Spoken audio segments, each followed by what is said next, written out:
اہل حدیث اپنے آپ کو اہل سنت کیوں نہیں کہتے ہیں؟ کیا اہل حدیث جماعت ہی جنتی ہے؟ یہ دو سوال ہیں. اہل حدیث اپنے آپ کو اہل سنت کیوں نہیں کہتے؟ کون بولا آپ کو نہیں بولتے؟ ہم اہل سنت اپنے آپ کو مانتے ہیں، بلکہ یعنی اگر آپ دیکھا جائے تو اہل سنت کون ہوں گے؟ جو سنت کے مطابق عمل کریں، سنت پہ چلیں، سنت کی دعوت دیں. سنت کس کی؟ اللہ کے نبی صلی اللہ علیہ وسلم کی. پھر اہل حدیث کیا کرتے ہیں؟ سنت کی دعوت نہیں دیتے ہیں. اہل حدیث تو سنت کی طرف بلا رہے ہیں سب کو. بھائی اس کی بات ماننے کی بجائے، پیر صاحب کی، فلاں صاحب کی، باپ دادا کی ماننے کی بجائے، اگر وہ کتاب و سنت سے ہٹ کے ہیں، چھوڑو اس کو، اور کس کی بات مانو؟ اللہ کے نبی صلی اللہ علیہ وسلم کی. تو اہل حدیث اپنے آپ کو مسلم بھی کہتے ہیں. اب بعض لوگ بولتے ہیں مسلم یا اہل حدیث، یعنی ایسا ہوگا جیسے دونوں ایک دوسرے کے اپوزٹ ہیں. یعنی بعض لوگوں کو یہ غلط فہمی ایسے لگتی ہے کہ اہل حدیث اپنے آپ نہیں بولتا، اپنے آپ کو کیا بولتا ہے؟ اہل حدیث. تو ایسا نہیں ہے. اہل حدیث اپنے آپ کو مسلم بھی مانتا ہے، اہل حدیث اپنے آپ کو اہل سنت والجماعت سے بھی مانتا ہے، وہ اپنے آپ کو سلفی بھی مانتا ہے، وہ اپنے آپ کو اہل حدیث بھی مانتا ہے. تو اس میں کوئی پرابلم نہیں ہے. اس میں مستقل میں لمبا چوڑا ایک خطاب دے چکا ہوں، کسی کو چاہیے تو تفصیل سے وہاں دیکھ سکتا ہے. مجھ کو 1 منٹ میں سب جوابات دینے ہیں. لیکن اس میں اختصاراً میں یہ کہوں گا کہ اہل سنت والجماعت، اہل الحدیث، سلفی، مسلم، یہ ایک دوسرے کے اپوزٹ نہیں ہے. پہلے زمانے میں ضرورت نہیں تھی، کیونکہ اللہ کے نبی صلی اللہ علیہ وسلم کے زمانے میں ایک ہی جماعت تھی، وہ صحابہ تھے. انہوں نے اپنے آپ کو اہل سنت والجماعت بھی نہیں کہا تھا. بعد میں جب ضرورت پیدا ہوئی، بہت سارے فرقے بنے، تو انہوں نے اپنے آپ کو اہل سنت والجماعت کہا. یہ سلف نے اپنے لیے اختیار کیا ہے. تابعین کے وقت سے اس کی ضرورت پیدا ہوئی، انہوں نے ایسا کیا. ہم اس کو مانتے ہیں. کسی نے اس کو غلط نہیں کہا پوری امت میں. اگر آج کھڑے ہو کے کوئی کہتا ہے کہ غلط ہے، وہ اپنا مقام دے گے، میں کہاں ہوں. تو بہت سارے وہ لوگ جن کو صحیح سے کچھ پڑھنا آتا نہیں ہے، وہ لوگ اس طرح کی باتیں کریں، جو قرآن بھی صحیح سے نہیں پڑھ پائیں، تو یہ بہت ہی غلط بات ہے. سلف عام طور سے اپنے آپ کو اہل السنت والجماعہ کہتے آئے ہیں. ابن سیرین وغیرہ کے اقوال آپ دیکھیں، اور بعد میں کسی نے ان کو غلط نہیں کہا. آج کھڑے ہو کہ ہم بولیں یہ غلط ہے، تو یہ بہت عجیب بات ہے. امت کا گویا کہ اس پر اجماع ہے، کسی نے اس کو غلط نہیں کہا. اہل الحدیث کا لفظ امام البخاری نے استعمال کیا، امام احمد ابن حنبل نے استعمال کیا، علی ابن مدینی نے استعمال کیا، خطیب بغدادی نے مستقلاً کتاب اس پر لکھی. آپ پھر بولیں کہ نہیں ایسا کہاں سے آیا؟ آپ کو نہیں معلوم تو آپ کا قصور ہے. آپ کو پڑھنا چاہیے، زیادہ پڑھو، معلوم پڑے گا.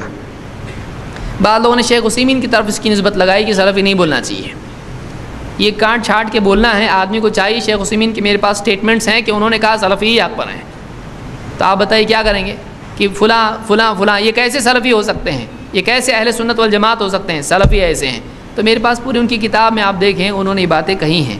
تو ایک آدمی کو چاہیے کہ کسی بھی عالم کی بات کو اس کے دوسرے اقوال سے ملا کر دیکھے.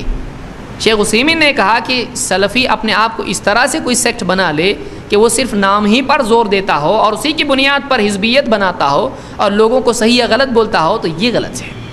ہمارا یہ بولنا نہیں کہ نام نہیں دیا تو ہی گمراہ ہو جاتا ہے. چاہے کام کچھ بھی کرے، کام صحیح ہونا چاہیے، لیکن پہچان کے لیے کیا ہونا چاہیے؟ پہچان کے لیے اس کو کہ مختلف فرقے آج ہیں. کون ہیں؟ آپ اپنی بچی کا رشتہ کس کو دو گے؟ مسلم. پھر شیعہ بھی بول رہا میں مسلم، دو گے آپ پوچھو گے، ڈیٹیل نکالو گے، بولے قرآن حدیث. کون بولتا نہیں قرآن حدیث؟ اب بولتے ہیں.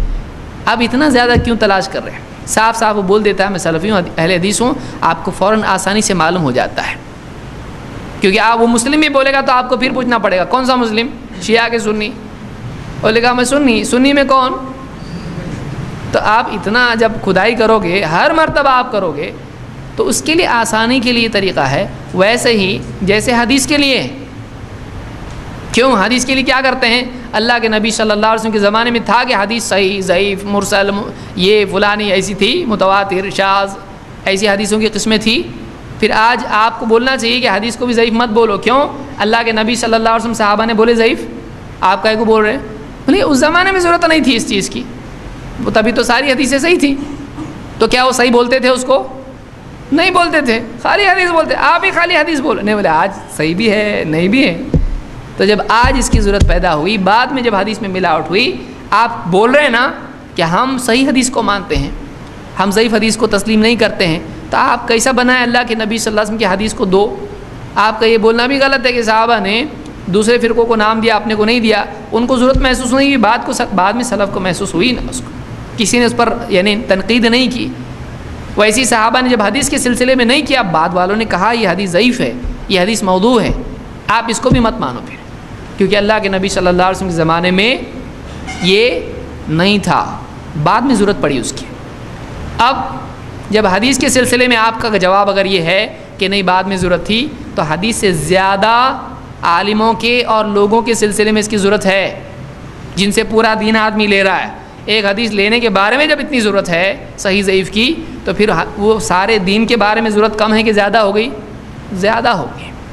ہاں ہم یہ کہتے ہیں کہ کوئی آدمی یہاں لگا لے لیبل اہل حدیث، بس اب جنتی ہو گیا، یہ غلط ہے، یہاں پٹی باندھ لے ایک دم اہل حدیث زندہ باد، تو یہ غلط ہے، کیونکہ قیامت کے دن نام کی بنیاد پر جنت ملے گی، قیامت کے دن آدمی کے عمل کی بنیاد پر، ایمان کی بنیاد پر جنت جہنم کا فیصلہ ہوگا، اس کو بھی یاد رکھیں۔